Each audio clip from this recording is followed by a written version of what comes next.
Muy buen día, mi nombre es Mayra Alejandra Paternina Páez, soy estudiante del doctorado en Ciencias en la Educación de la Universidad Cuauhtémoc. En esta oportunidad vengo a realizar un recorrido por las diferentes teorías del aprendizaje y sus factores más importantes. Bienvenidos. En el presente video analizaremos el papel de las teorías de aprendizaje como marco conceptual para mejorar la práctica docente y promover la formación estudiantil significativa. Veremos cómo entender estos fundamentos puede transformar completamente nuestra labor educativa. Para ello, se abordarán los principios esenciales de las principales corrientes teóricas como el constructivismo, cognitivismo y conductismo, así como su evolución conceptual y su relevancia en los contextos educativos actuales. Igualmente se examinará cómo estas teorías han transformado el rol docente, pasando de ser un transmisor de información a convertirse en un guía y facilitador del aprendizaje. Ahora bien, vamos a lo esencial. ¿Qué es el aprendizaje? Según Schock 2012, el aprendizaje es un cambio perdurable en la conducta o en la capacidad de comportarse de cierta manera, el cual es resultado de la práctica o de otras formas de experiencia. Es decir, no solo es acumular información, sino un cambio duradero que nos permite actuar de diferente forma como resultado de nuestra interacción con el mundo. Dentro del proceso de aprendizaje hay tres criterios fundamentales. El primero es el cambio. Cuando un ser humano obtiene un conocimiento, su perspectiva cambia a partir del aprendizaje. Como dice el autor Schock 2012, uno de los criterios consiste en que el aprendizaje implica un cambio en la conducta o en la capacidad de conducirse. La gente aprende cuando adquiere la capacidad para hacer algo de manera diferente. El segundo criterio es el tiempo. El aprendizaje perdura en el tiempo. Esto excluye los cambios temporales de la conducta, es decir, estados fisiológicos provocados por factores como las drogas, el alcohol o la fatiga. El aprendizaje que adquieren las personas se mantiene en el tiempo y no depende de estados fisiológicos momentáneos. Y por último, vamos con el criterio del aprendizaje por medio de la experiencia. El aprendizaje por medio de la experiencia es cuando se practica o se observa a los demás, lo cual excluye los cambios en la conducta determinados principalmente por la herencia, según el autor Schock 2012. Este aclara que si bien la maduración y la genética son importantes, el desarrollo de conductas específicas depende crucialmente de la interacción con el entorno. En resumidas cuentas, surge de practicar, observar o interactuar. No es explicado por factores hereditarios. Muy bien.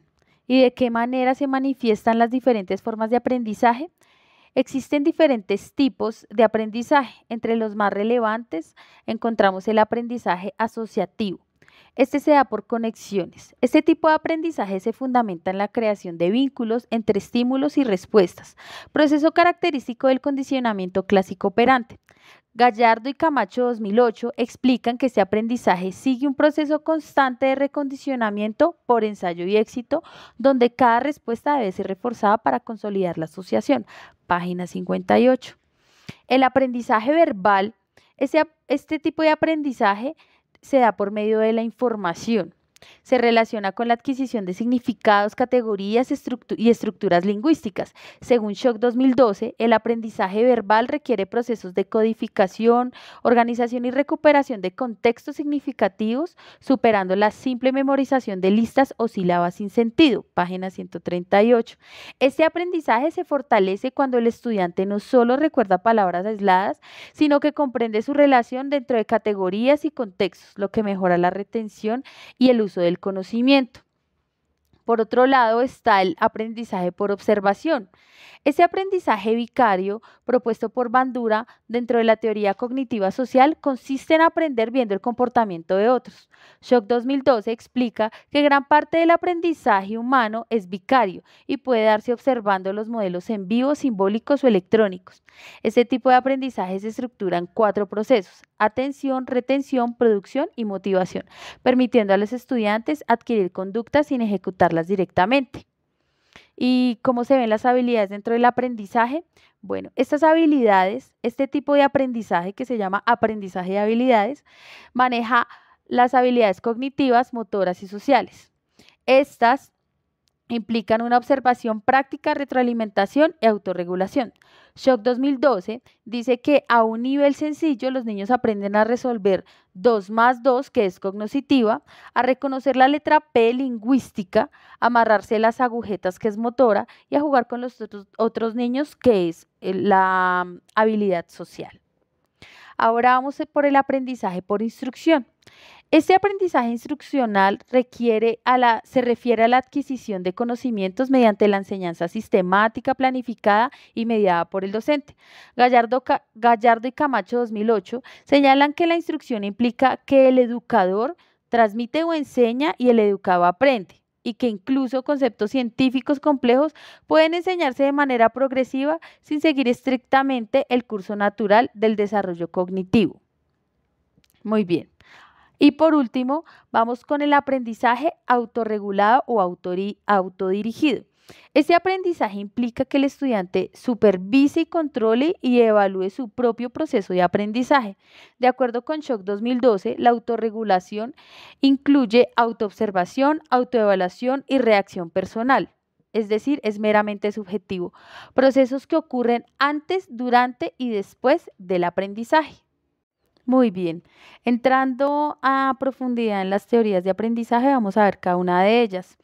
Según el autor Shock 2012, estas teorías es un conjunto científicamente aceptable de principios que explican un fenómeno y ofrecen marcos de referencia para interpretar lo que ocurre en el aula. Vamos a iniciar con el conductismo. Este enfoque explica que el aprendizaje es una modificación de la conducta mediante estímulos y respuestas. Es entendido como un cambio de conducta observable generado por asociaciones de condicionamiento y refuerzo. Aquí encontramos a los teóricos Pavlov, Skinner y Thorndike. Pasando al cognitivismo, encontramos que este aprendizaje se entiende como un procesamiento de información, estructuras mentales y memoria. El teórico Ausubel plantea que aprender es integrar la nueva información en la estructura cognitiva previa. Pasando al constructivismo, encontramos que esta teoría habla que el alumno construye activamente el conocimiento a partir de su interacción con el entorno y la mediación social. Brunner, quien estableció la teoría del aprendizaje por descubrimiento, habla que el estudiante construye el conocimiento explorando y descubriendo, acompañado por el docente. Mientras que Piaget habla del desarrollo cognitivo, en donde dice que el aprendizaje ocurre mediante la asimilación y acomodación según las etapas del desarrollo. Y por último, cerramos con la teoría sociocultural o constructivismo social de Vygotsky, en donde se habla que el aprendizaje se produce primero en la interacción social y luego se interioriza a través de la mediación y el lenguaje. Bueno, y en cuanto a la práctica, ¿por qué son importantes estas teorías? Estas teorías son importantes porque guían la práctica docente con fundamento científico, más no con intuición. Transformar el rol del profesor de transmisor a guía y facilitador. Explican y mejoran la motivación estudiantil, permiten atender la diversidad en el aula, promueven aprendizajes significativos y duraderos. Como señala Gallardo y Camacho 2008, el profesor debe acompañar el proceso con una postura cercana, respetuosa y promotora de autonomía. Sin embargo, a pesar de lo anterior, es relevante resaltar que las teorías no solo son importantes para el docente y estudiante, también son relevantes para diferentes participantes dentro de la corresponsabilidad ante la educación. Es decir, para otros actores dentro del proceso. Iniciamos por el sistema educativo. Este se subraya en que existe la necesidad de superar un modelo de enseñanza memorístico y transmisivo, promoviendo una educación constructivista, centrada en el alumno y orientada al desarrollo de habilidades del pensamiento. Para las familias existe la importancia que se destaca su papel corresponsable en la educación, mostrando cómo sus ideas y las estrategias que promueven en casa son determinantes para el éxito escolar de sus hijos. Y por último, para la sociedad. Es muy importante porque al enfatizar la motivación intrínseca, el aprendizaje significativo y la creatividad contribuye a la formación de ciudadanos autónomos, críticos y con capacidad de aprendizaje permanente, esenciales en una sociedad en constante cambio. Bueno, y para finalizar, se va a reflexionar a través de cómo estas teorías de aprendizaje favorecen la práctica docente y la formación en los estudiantes. En cuanto a la práctica docente, estas teorías de aprendizaje nos proporcionan herramientas para diseñar experiencias pedagógicas efectivas, evaluar de manera integral y reflexionar sobre nuestra práctica diaria. Para el estudiante fomenta autonomía, desarrolla su capacidad de aprender y promueven un aprendizaje profundo y significativo.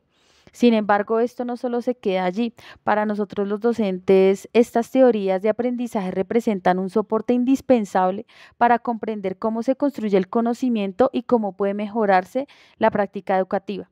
Como señala Shock 2012, estas teorías funcionan como marcos de referencias para interpretar las observaciones ambientales y permiten unir investigación y educación. Muchas gracias.